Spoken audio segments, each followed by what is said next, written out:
um prazer estar com você, na verdade, no canal Café com a Prado, que nós estamos aqui para te apresentar opções, oportunidades e, assim, estar com você um pouquinho com o café, com a Prado, tomar um café, comer um pão de queijo e te apresentar, assim, o que você gostaria de ver hoje.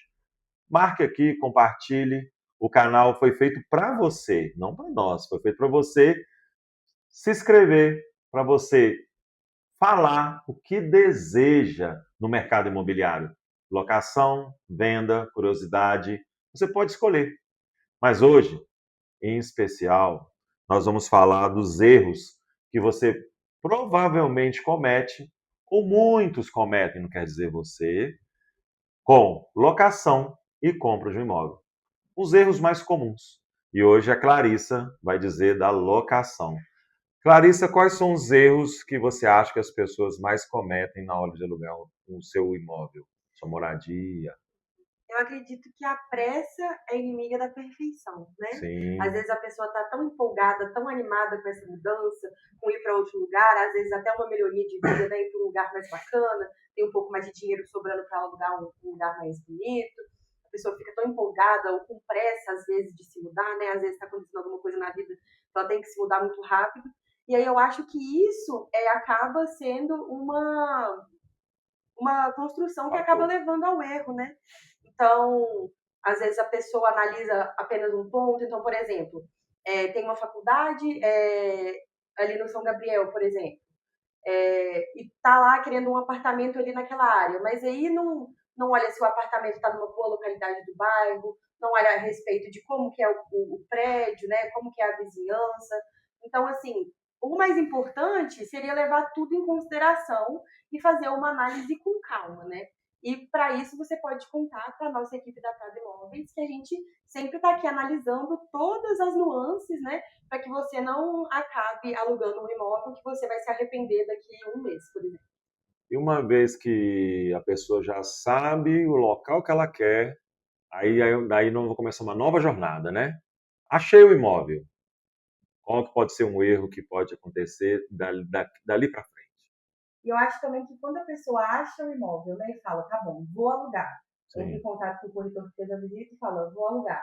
Um dos erros mais comuns que a gente vê muito, até aqui na imobiliária mesmo, é a questão de não ler o contrato. A pessoa não lê a documentação, não lê as cláusulas, e depois acaba ficando um pouco perdido em o que ela tem direito, quais são os deveres, entre outras coisas, né? Então, eu acredito que após esse período mesmo, da visitação, que você fez com calma, você escolheu ali a dedo o local que você quer morar, o próximo passo é prestar atenção nos documentos dos quais você está assinando.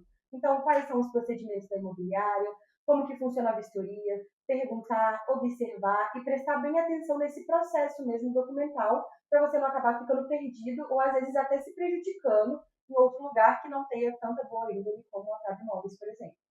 E assim, você já viu também, em alguns casos, às vezes a pessoa vai muito pelo preço, né? Eu vejo isso muito no dia a dia. Às vezes a pessoa quer o custo-benefício, mas na verdade tem nada de custo-benefício, ela quer só o benefício, só o custo baixo. Mas aí ela se arrepende que acha que poderia ter pago um preço melhor num ponto melhor. Sim, Você vivencia esse tipo de sim. coisa? Às vezes o que é importante é você ter a clareza com o seu orçamento, né? Se você tem um valor a pagar, que você seja honesto a respeito desse valor, para que você consiga, às vezes, uma coisa melhor, né? Não ficar tão apegado nisso de pagar menos, porque às vezes o pagar menos pode é, não te disponibilizar tanto conforto, não te disponibilizar uma localização bacana. Então, se você tem um orçamento que está ali adequado para você é, investir, né? Para você dar nesse aluguel, então, para você que você seja honesto com você mesmo e com o corretor que está olhando para você aquele imóvel, para que a gente consiga, dentro dessa opção, né, de orçamento, conseguir todas as opções que você pode se encaixar, que você pode gostar. Enfim, eu acho que é mais sobre isso mesmo. É uma outra coisa também que eu vejo, que às vezes não é nem uma característica que tem a ver com a ou imobiliária que está prestando serviço, é uma Uhum. coisa que a gente vivencia com a experiência. Por exemplo, às vezes você vai alugar um imóvel, tomar cuidado, por exemplo, se você está perto de algum rio, um córrego, não aberto, mas fechado. Por exemplo, recentemente eu presenciei essa situação. Chove demais na região e existe locais que tem um lençol freático muito alto e você mora no andar baixo, o que vai acontecer? Vai voltar cheiro. Não é por erro de construção, é porque não tem vazão de água. Então, já que você vai olhar um imóvel para aluguel, que seja num lugar um pouco mais alto. Os antigos falavam, né? Que você sempre tem que comprar no lugar mais alto, não no lugar mais baixo, porque você não vai ver isso no dia a dia, né? Na verdade, você não está vendo baixo e alto. Não existe, como diz brejo hoje, né? Não existe, né, essas características. Mas ao longo do tempo, a gente que um pouco já está no mercado há algum tempo, você vê que se vai escolher, escolhe no segundo andar, se você tem condição de subir o segundo andar. Né? Se você for escolher uma área privativa, que ela seja num local sob pilotis, por exemplo, né? Que ela não esteja no chão, porque às vezes as construções mais antigas elas voltam água, e isso a imobiliária não tem como controlar. E a construtora ou o proprietário não vai falar. Nós só vamos descobrir isso no decorrer da locação. Então, são situações que nós temos que discutir, conversar entre nós, mobiliário, e você. O que você gostaria? Né? Que problemas que você já passou? E isso nós podemos trazer a nossa experiência e a sua necessidade. É bem legal essa questão de preocupar com alguns detalhes na locação e erros possíveis. Porque eu acho que é isso, né? A vida no cotidiano são os detalhes. Então a gente tem que ser mais observador e prestar um pouco mais de atenção aonde que a gente está querendo fechar um contrato, por exemplo. Sim. Por exemplo, eu fazia faculdade em um determinado bairro e quase comprei um imóvel nesse mesmo bairro por essa coisa de querer estar perto ali da faculdade, por ter um dinheiro sobrando, né? Mas no final das contas eu acabei não comprando e depois eu vi que foi uma boa decisão. Não teria investido, às vezes, um dinheiro alto num local que não me atenderia após a faculdade, por exemplo. Então, que seria talvez melhor eu ter um aluguel, né, uma coisa mais rápida, ao invés de fazer um investimento num bairro que não faria sentido para mim depois. Então, é isso, da pressa, da vontade de fazer acontecer, né? Então, para ter boas escolhas, a gente tem que ter clareza e fazer as coisas sem pressa. E é uma necessidade muito real e, na verdade, uma realidade, né? A gente que tem crianças novas, por exemplo, eu não tenho mais, mas muitas pessoas que têm crianças novas, o legal, na verdade, em Belo Horizonte, é você morar perto do trabalho ou morar perto da escola das crianças. Só que para isso você vai ter que analisar quantos anos essa criança vai estudar naquele local. O local vale a pena você continuar morando lá? É isso que ela disse agora. Às vezes um bairro mais simples, mais com algumas características um pouco mais negativas em volta, e você vai morar ali só em função de sua criança andar a pé lá para a escola. Só que você não vai ver sentido nisso no dia a dia. Não tem um comércio perto, ou às vezes o local tem algum tipo de problema de segurança. Então, aí talvez você mude para 2 bairros ao lado, pertinho, mas não tão pertinho. Então, assim, essa análise na hora da escolha, clareza, igual a Ana Clarissa comentou, né, do que você quer, o que você pode pagar, é muito interessante você discutir com o prestador, né, com o especialista, para te dar a melhor orientação. Às vezes você vai afoito nessa situação da escolha, mas você se precipita. Eu já passei por isso, ela já passou por isso, e às vezes você talvez não compre, alugue. Aloca, faz o teste e depois você toma a sua decisão. E nós estamos aqui para isso, para te dar a melhor consultoria, que nós podemos estar ali nessa conversa legal do dia a dia, dentro da sua necessidade. Porque lembrando também que localização não é um bairro específico, né? Eu vou para um bairro específico que é muito bom. Localização em si é você não precisar pegar um carro, por exemplo, para ir numa padaria, né? Você tem uma padaria perto, um supermercado perto, tem uma academia, coisas de lazer em volta, onde você pode ali viver o seu dia a dia sem precisar se preocupar demais se eu tenho que pegar um carro para ir fazer uma coisa básica, né? Então isso também faz parte da localização. Por exemplo, posso dizer por mim, eu passei por isso também. Minhas meninas estudavam no Batista. Batista no Colégio Batista. O bairro chama Colégio Batista, o pedaço perto do colégio chama também Colégio Batista, mas é no Floresta. Nós olhamos vários locais para morar lá. Eu morava em outro bairro, eu morava lá no Coração Carístico, do lado do Coração Carístico. E aí, na hora de escolher, nós ficamos um pouco assim. Eu não conhecia o mercado imobiliário, não tinha essa experiência que eu tenho hoje. A gente ficou um pouco receoso, que tinha umas construções que não nos agradava tanto. Aí nós decidimos morar próximo, não moramos no bairro.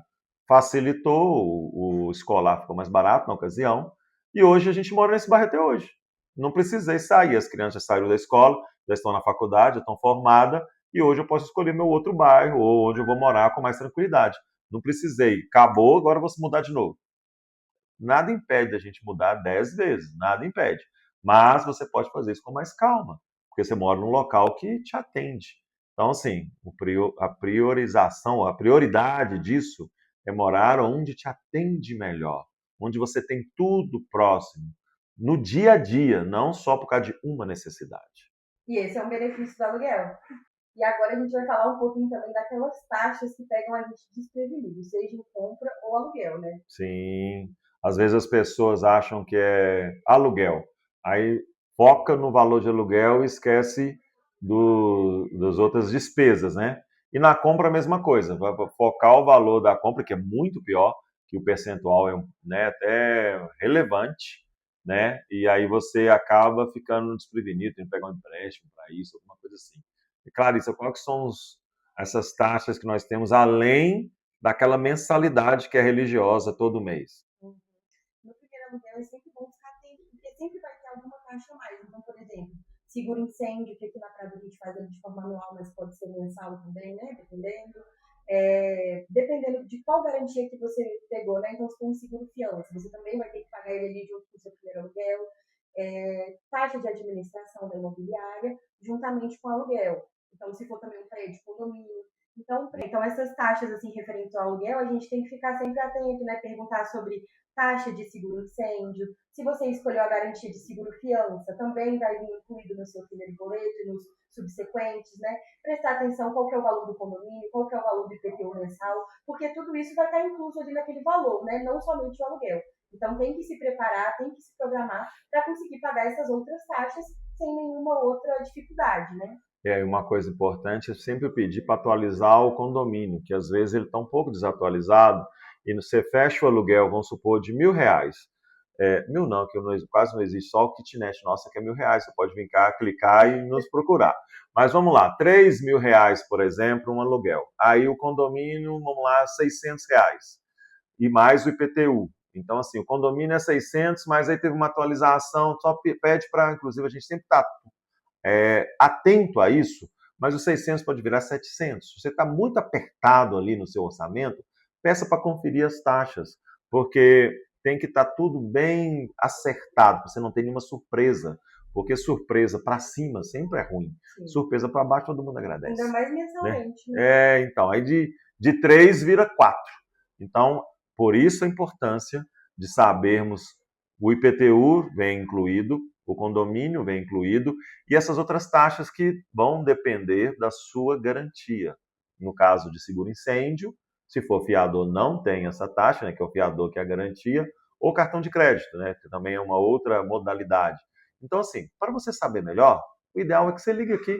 Liga na Prado, se você se interessa, consulte o imóvel que você busca, né, Clarice? Uhum. Temos aqui várias opções, não é isso? Temos sim, para todos os gostos, gente. O seguro incêndio é para todos os imóveis.